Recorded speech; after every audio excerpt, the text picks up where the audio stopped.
Now, very sad news today that the commentary great John Motson died at the age of 77. He had one of the remarkable media careers. He covered 10 World Cups, 10 European Championships and commentated on 29 FA Cup finals for BBC Sport.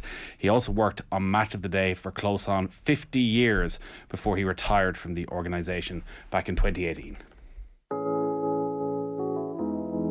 Forward it goes again. Quinn heads on. Oh, surely this time for Keane. And Ireland do it! Robbie Keane, in the second minute of stoppage time, has scored the equaliser. Look at these scenes.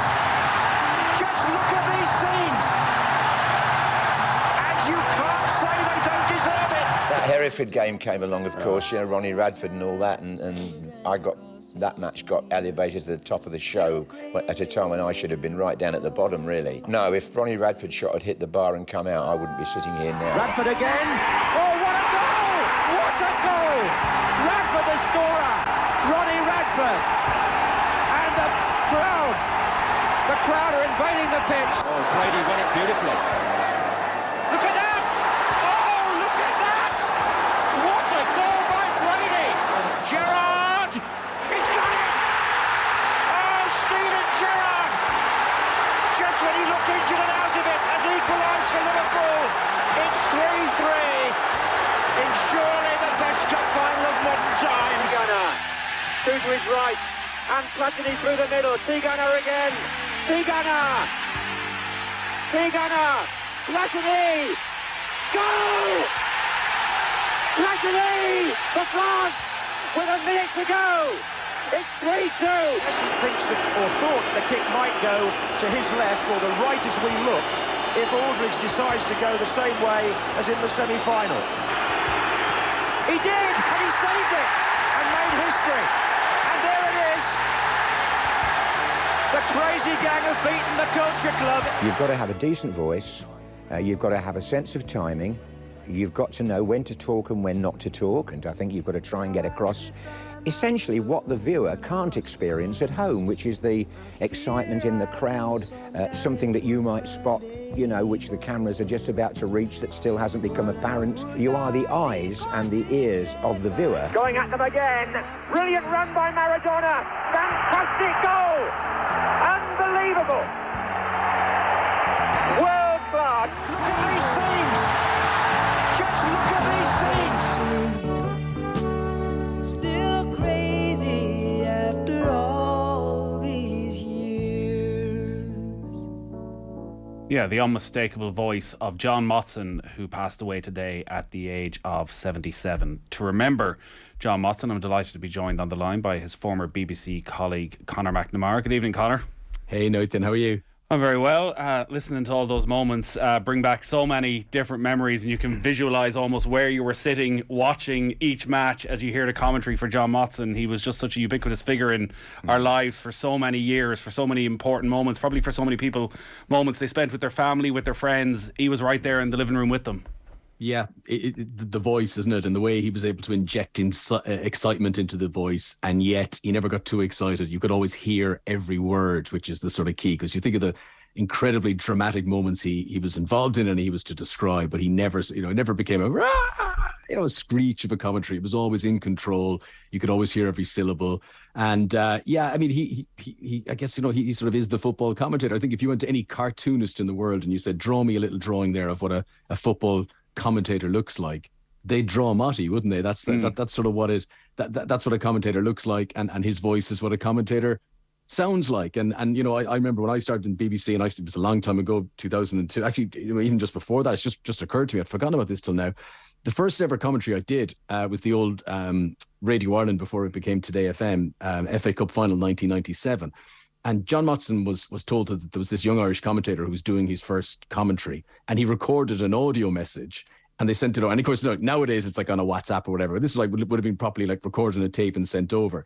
And they played that just before the game. I remember getting ready, sitting at Wembley, getting ready to the commentary. And there was this message, hi, it's John Motson here. And just want to wish Conor McNamara the best of luck. And I know it's your first commentary. Hope there'll be many more, all this kind of stuff. The fact he would take even a few minutes to do that was a mark of the guy. So fair play to him. I was going to say, that's all you need is you're about to do your first ever commentary. Yeah.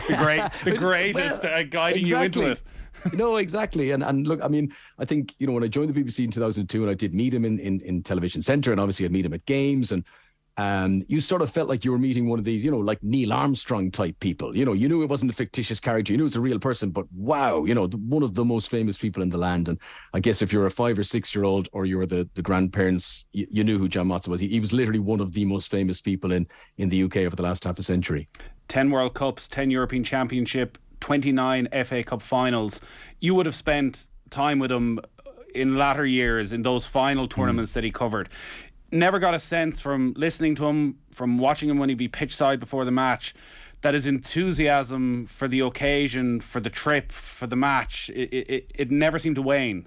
Yeah, I'd agree with that. And I mean, my sort of recollections, I remember the first time I did a game with them, and you'll remember this, Nathan, but the way they used to do it with BBC Radio was you'd have 2 commentators and you would do 22 and a half minutes each and you'd hand over. And I was all, I'd be with the likes of Mike Ingham and Alan Green and John Motson, and I'd be the sort of junior guy. So I would invariably go first and I'd hand over to them. And I remember, you'd get that little buzz, that hair at the back of your neck when you'd sort of go midway through the first half at Villa Park, it's 1-1. Here through to halftime is John Motson. And, it was so cool to say that, to be on his team.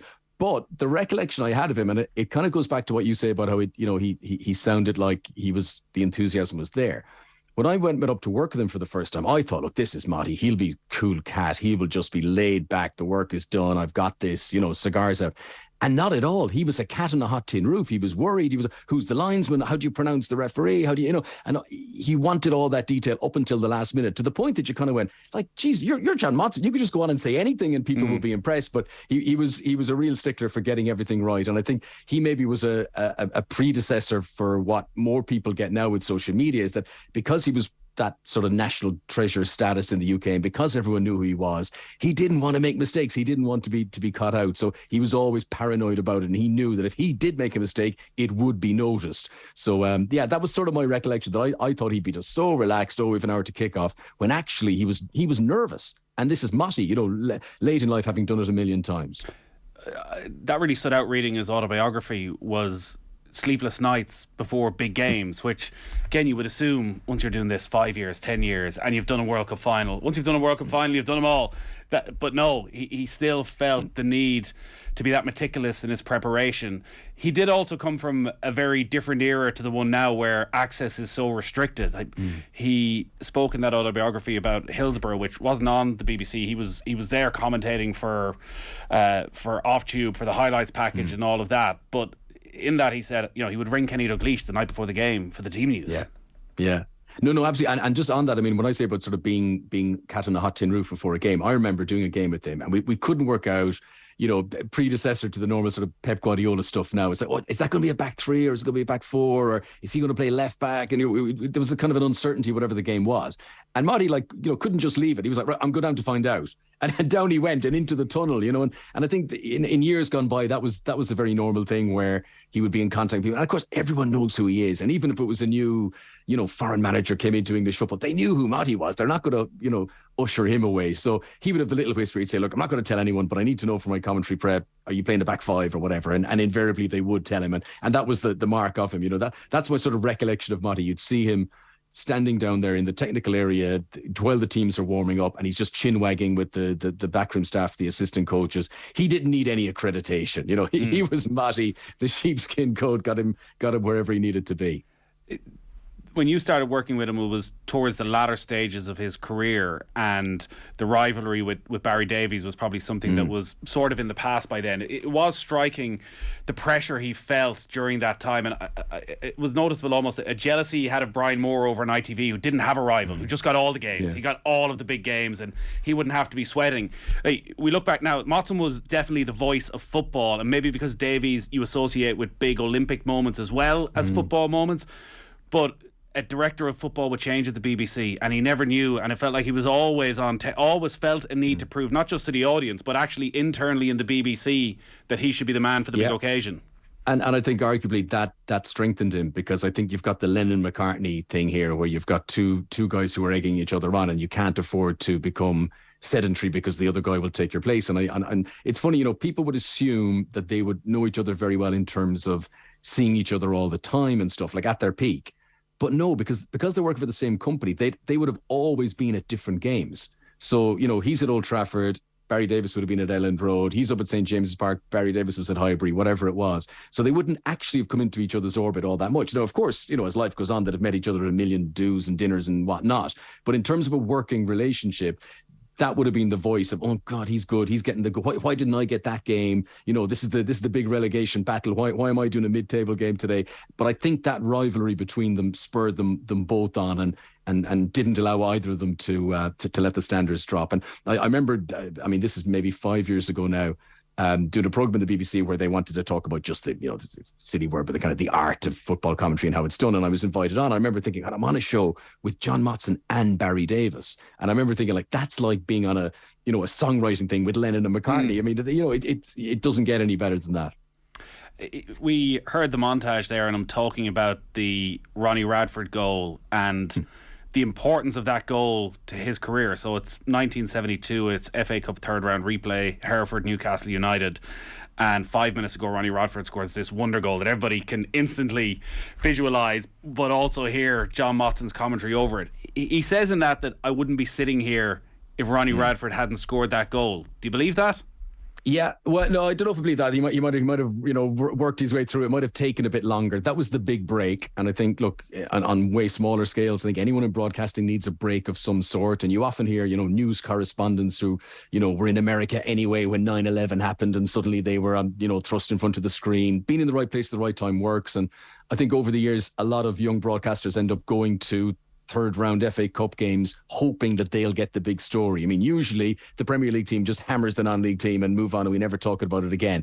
But once in a blue moon, you get the big shock and you get the big surprise, and you hope that you're the guy who's been there that day, because your voice will be associated with that for forever after. That propelled him into the national consciousness. He became a household name sort of overnight. And then, as you said right at the very start, what I think the key for him is, he wasn't stupidly poetic. He didn't sort of over egg the pudding. But for me, when something important happened, this little change of gear in his voice where he got more excited, and you knew. And so whether it was you were glued to the game, or maybe you're in the pub with your mates and it's just kind of on in the background, when Motty got excited, something's about to happen here. And that energy is, I think, what he was able to do, probably better than anyone else. I assume it was the politics and the workings of the BBC that he wasn't really ever known as a radio commentator, because that style that he had, that energy that he brought, the way his tone changed, would have been so suited to radio, where you are driving along and you hear this thing, whereas obviously Alan Green was sort of the main man for so many years. Yeah, no, he was. Look, Matty was the main TV guy for ages. What you got to remember is this, and I think maybe it's a thing that people sort of outside the industry don't quite grasp, is, you see, so Matty, when it came to things like World Cups, those were the live games he got to do. Because over the course of a year, yes, there might be a few FA Cup games or whatnot, but because of the rights, he invariably was match of the day. So he was doing pre-recorded games. So he's at the stadium, he's doing the full 90-minute commentary, they're editing it down. But that sort of buzz of being live, you know yourself, that you can't replicate that buzz when it's actually live for real.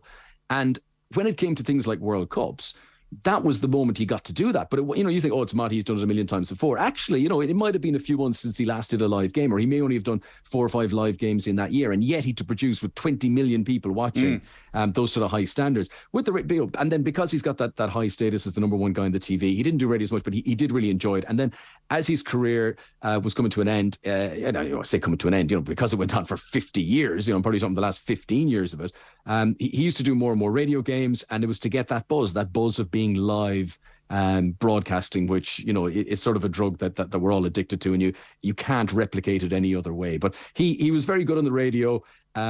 But people will always remember him as the man for the TV and the big moment. Voice of authority, be it a serious moment or be it a humorous moment, he was able to make that gear change. And when you think how easy it is to have pitfalls and flops, you don't really remember any massive bloopers that Motti did. He played it safe in a good way and kept the excitement. That's actually one of the greatest testaments to him, is that it's very hard to find a moment where he got it wrong. Yeah, exactly. And it got, he played it safe. There's often you look back at it now and a goal will go in and you can tell he didn't know, was that number 8 or number 18 who got it? But his wisdom and his experience told him, don't gamble.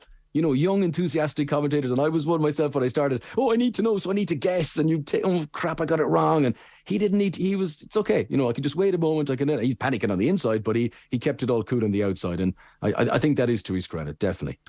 I'd imagine at all these tournaments you covered together, there were a few good nights out. Yeah, look, he loved his glass of wine. There's no doubt about that. He was. I think the fairest thing to say that it's a life well lived. Okay, he enjoyed himself. He had a good status. But as I alluded to earlier, and I've noticed this with people like, I think Claire Balding is a good example. Someone who's just so famous and so well known. And everyone who meets them think, that's my friend, because they're so well known. And he's had to deal with any night out with him was people coming over, wanting to chat to their mate, if you like. But you've got that multiplied by thousands of times. So I've seen him had to duck away and leave things early. And it's basically, when Motti came into the room, he created a scene. He found it difficult to just sit in the corner and be left alone. But that's a modern thing of celebrity. But I guess worth remembering for a guy who's, I guess, most famous for his voice. He was also a very, arguably the most famous person in Britain over a very long time. Conor, it's been brilliant to talk to you, and a fitting tribute for the late John Motson. Cheers, Nathan. Catch you later. Cheers. Conor McNamara there, BBC commentator, of course, well-known Irish voice as well, remembering John Motson.